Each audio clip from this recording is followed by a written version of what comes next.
throwing you a party. It's a party. So you're going to walk out looking like you had on your grave clothes. Get up. Y'all know how to stand up. Grave clothes. Because you can't walk around with a crown on your head that's carrying beauty and you got your old grave clothes on. You're going to have to take them off. So I want you to take off your grave clothes, shake yourself loose, and let God be God, and let Him know that He is your Savior. Thank you, Lord. Who walks on the waters, who speaks to the sea, who stands in the fire beside me. Holy belongs to our God as we cry out in worship. With shouts of praise, God all powerful,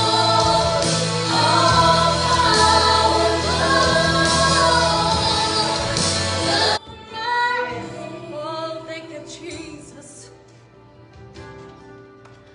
We can get to a place sometimes where we just don't know where we're at, and things are going on, and we think that nobody cares, but He knows our name.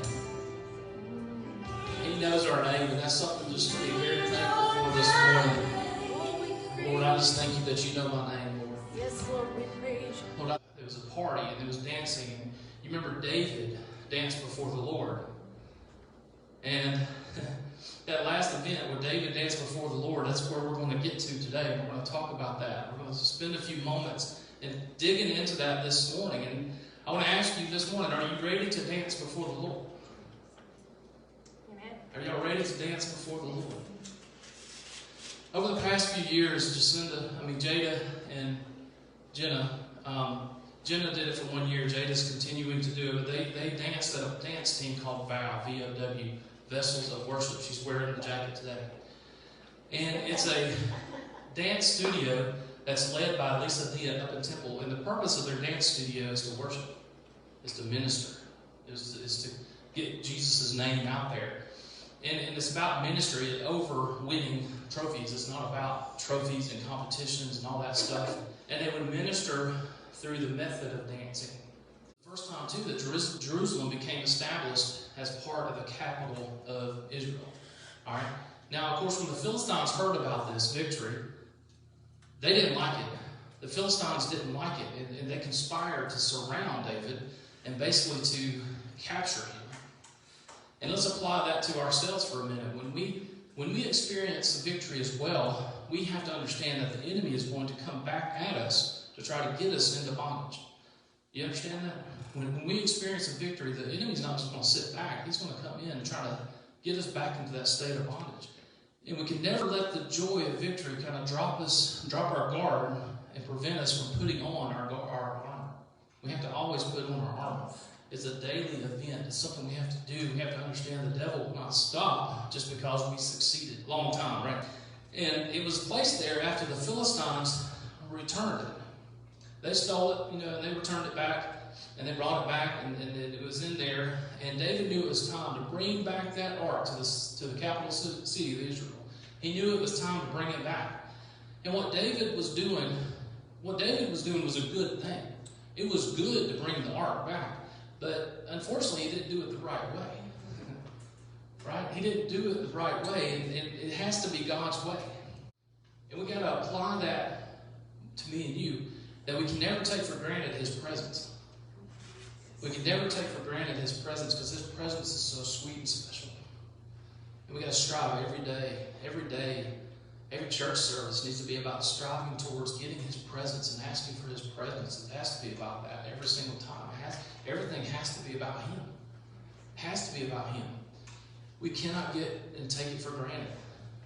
To dance before Him. David didn't let his position stop him from worshiping. He did not let that kingly robe prevent him from doing what he needed to do. And what's interesting is that the priestly garment that he wore was usually worn during the officiating at the altar. So when you put on your priestly garment, you can officiate at the altar down here. and you're here to worship Him in your own special way and in your own way. Take off those old garments and let's put on that new garment of praise. And we have to come to the altar and be free and worship. You know, praise is a expressional thing of worship. It's a very personal expression of worship that only you need to worry about you doing. It's not like you do it like your neighbor. You look at your neighbor and you go, okay, I got to do it that way. And praise is worship in your own special way to God for all the things that He has done for you. It's just praising Him for who He is. And when you see somebody praising God like just an unbelievable expression, you never know the things that they had to come through to get to that place where they're at.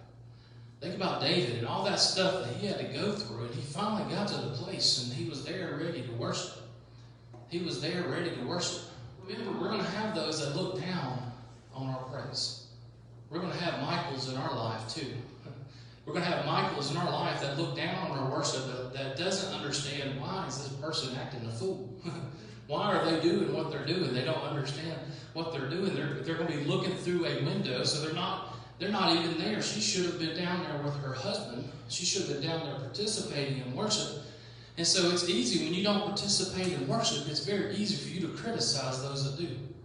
It's very easy for you to criticize those that are in worship if you're not in worship yourself. It's easy for that to happen.